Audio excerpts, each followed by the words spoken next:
Trump traverse une période difficile et ce n'est pas juste une autre crise habituelle. L'un de ses alliés les plus puissants vient de couper les ponts et les conséquences pourraient être dévastatrices. Depuis des années, l'empire médiatique de Rupert Murdoch, y compris le Wall Street Journal, a été l'un des soutiens les plus fidèles de Trump. Mais maintenant, tout cela est en train de changer. Ce n'est pas simplement une question de couverture médiatique. Les enjeux sont beaucoup plus grands. À l'approche des élections de mi-mandat de 2026, le Parti républicain se trouve soudainement face à un dilemme majeur. Ce retournement de situation, cela pourrait être le début de la fin de l'emprise de Trump sur le parti. Mais voici le retournement. Personne ne le dit clairement, mais on peut le sentir. La marée est en train de tourner et cela s'accélère. Restez avec moi pour découvrir comment cela pourrait tout changer. Mais attendez, ce n'est pas tout.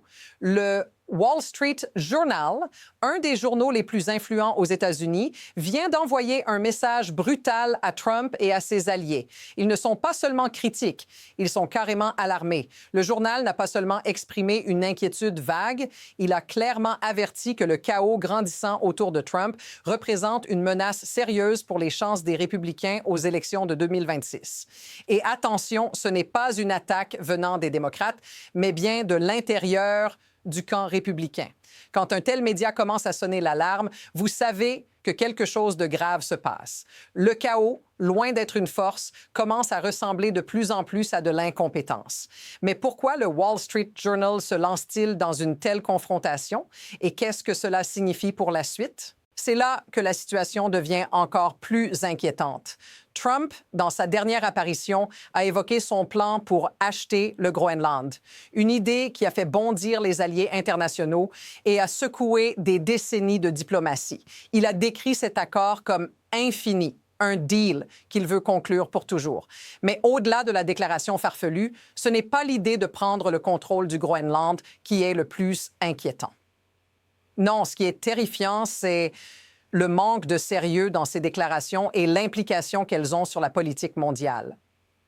Quand on écoute Trump parler de ses projets, on se rend vite compte que le discours est rempli d'imprécisions et de contradictions.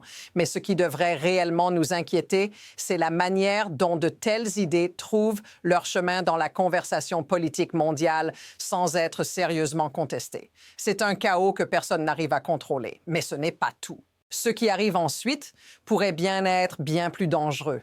La situation devient encore plus intense lorsque l'on examine les précédents historiques. Ce n'est pas la première fois que Trump crée des vagues avec des décisions qui choquent l'establishment.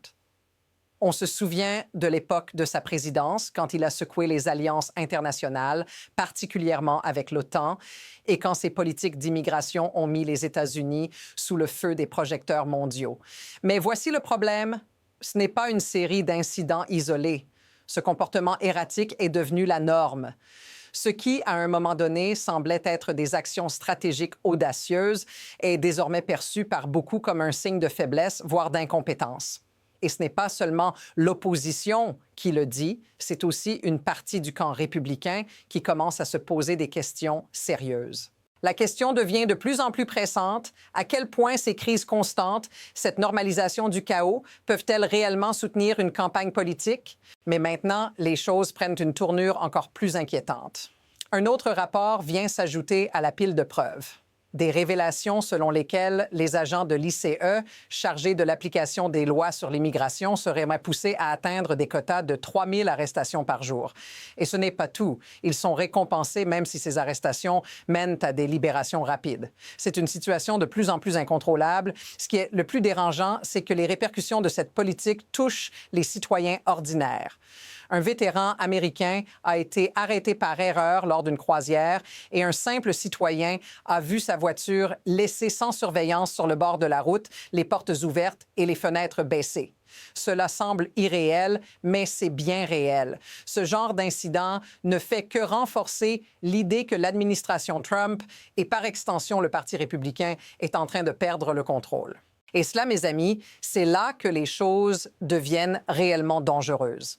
Si cette tendance se poursuit, qu'est-ce que cela pourrait signifier pour l'avenir des républicains dans les urnes? Et ça ne s'arrête pas là. Les nouvelles s'enchaînent rapidement, chacune apportant une pression supplémentaire. Premièrement, Trump se retrouve face à une critique sévère, même de ses alliés traditionnels. Le Wall Street Journal ne se contente pas de critiquer son comportement. Il avertit de plus en plus clairement que ce chaos est en train de galvaniser l'opposition. Deuxièmement, une autre histoire choc éclate à propos des conditions de détention et des arrestations arbitraires menées par l'ICE, créant une situation où les abus deviennent la norme. Et juste quand on pense que ça ne pourrait pas empirer, un autre incident survient, amplifiant la pression. Cela devient une spirale où chaque décision, chaque erreur aggrave la situation.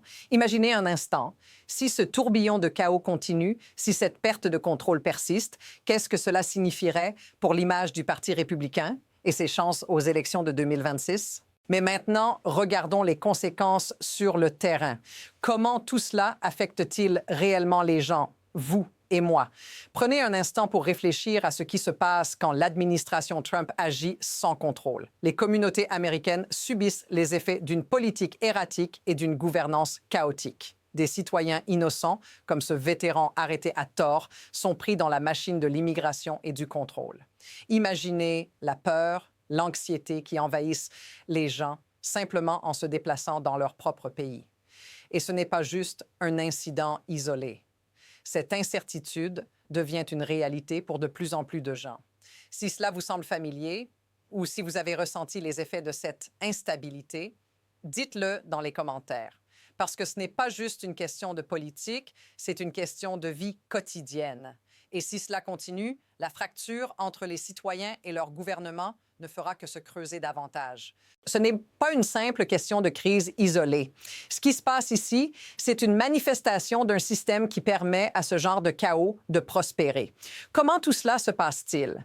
Les leviers de pouvoir, les incitations politiques et la quête constante de spectacle prennent le dessus sur la stabilité. Ce que l'on voit ici, c'est un gouvernement qui agit selon des logiques de pouvoir et de visibilité plutôt que de raison et de gouvernance. Chaque crise est une occasion de renforcer l'image, mais au détriment de la véritable gestion.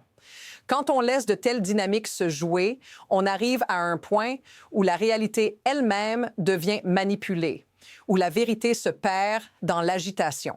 Cette vision du monde, un monde où la politique est réduite à des coups de théâtre, n'est pas seulement nuisible à l'instant présent, mais elle met en péril l'intégrité de nos institutions à long terme. Il est temps de se poser la question, à qui profite cette instabilité? Et qu'est-ce que cela veut vraiment dire pour l'avenir? Regardons maintenant l'avenir.